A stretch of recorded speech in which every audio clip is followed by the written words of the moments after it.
Two people lean in, press their mouths together, and somehow it feels like the most natural thing in the world. An instinct older than words. Something you probably assumed every human, everywhere, had always done. But here's the strange part. That instinct isn't one. For most of human history, a great many people never kissed at all. Whole cultures found it baffling, even revolting, the thought of pressing your mouth to someone else's and breathing them in. And the leading idea for where the kiss came from is stranger still. It may begin with feeding a baby. So why do we do it? Where did it come from? Tonight, why do humans kiss? Start with the assumption almost everyone carries. That kissing is hardwired, universal, written into the species. It feels that way because where you live, it's everywhere. Films, weddings, greetings, goodbyes. But anthropologists went looking. They surveyed cultures all over the world and asked a simple question. Did people in this society kiss romantically? Mouth to mouth as a sign of love and desire, and the answer broke the assumption wide open. In a large study, fewer than half of cultures kissed romantically, mouth to mouth, at all. Romantic kissing wasn't a human universal. It was closer to a habit some of us happen to keep. And it isn't just that some cultures hadn't picked it up. Some met the kiss and were repelled by it. Explorers' journals record it again and again, locals watching outsiders kiss and asking why they would eat each other's breath. To them it looked unhygienic. Strange. Swapping spit and air with another mouth seemed not romantic, but unclean.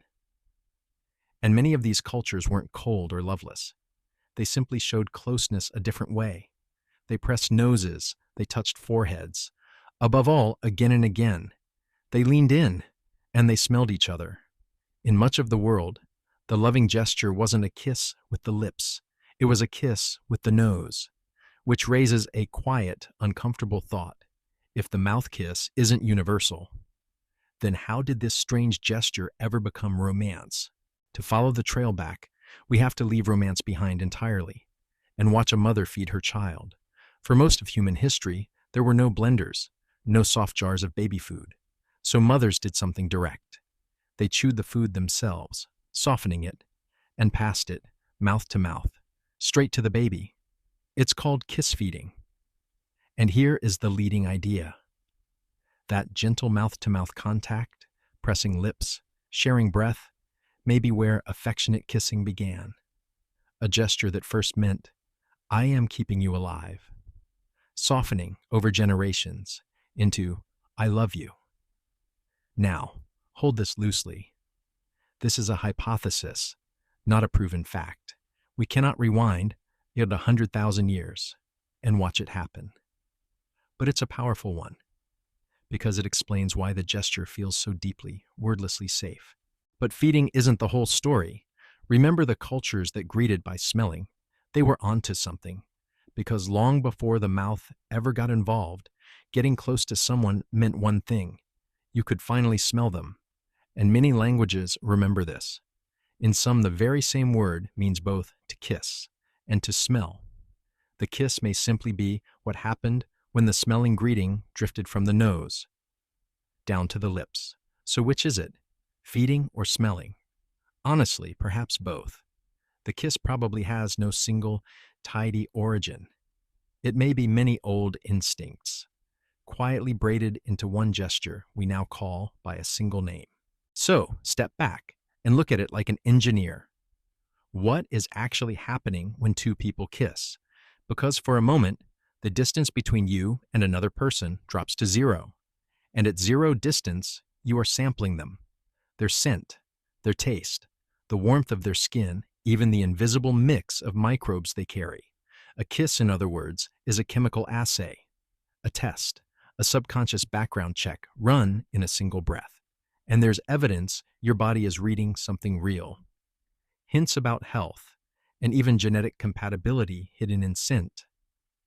Some research suggests we're drawn to partners whose immune genes differ from ours. And we may sense that difference by smell. So the most tender act you know may also be the most coldly practical, a body quietly checking whether this one is a good idea. And we have known the pull of it for a very long time. The earliest clear written record of romantic kissing is around 4,500 years old, carved in Mesopotamia on clay.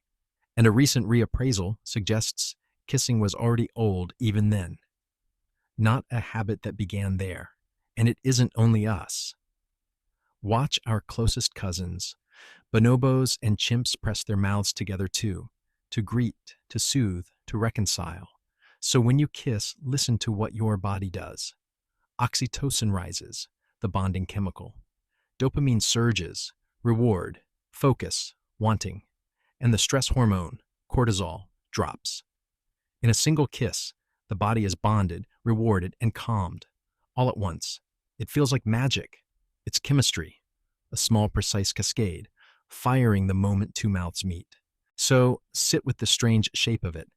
The most romantic act you know may be a repurposed feeding gesture, a behavior that, for much of human history, wasn't romantic, and in many places wasn't done at all. It feels like the deepest instinct, but for a great many humans, it had to be learned, passed from one culture to the next, a gesture that traveled the world the way a song does, not built into us, but taught, adopted, carried. And maybe that's the quiet wonder of it. We didn't inherit the kiss as one clean thing.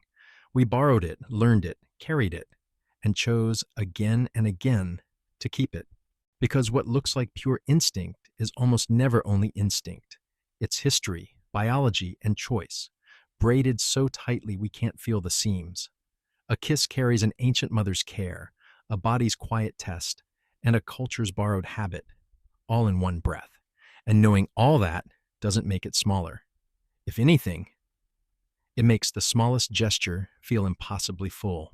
So tonight, the next time you lean into someone, pause, just for a heartbeat. You're doing something far older and stranger than it feels. A feeding gesture, a scent greeting, a chemical test, a learned ritual, all of it folded into something you simply call a kiss.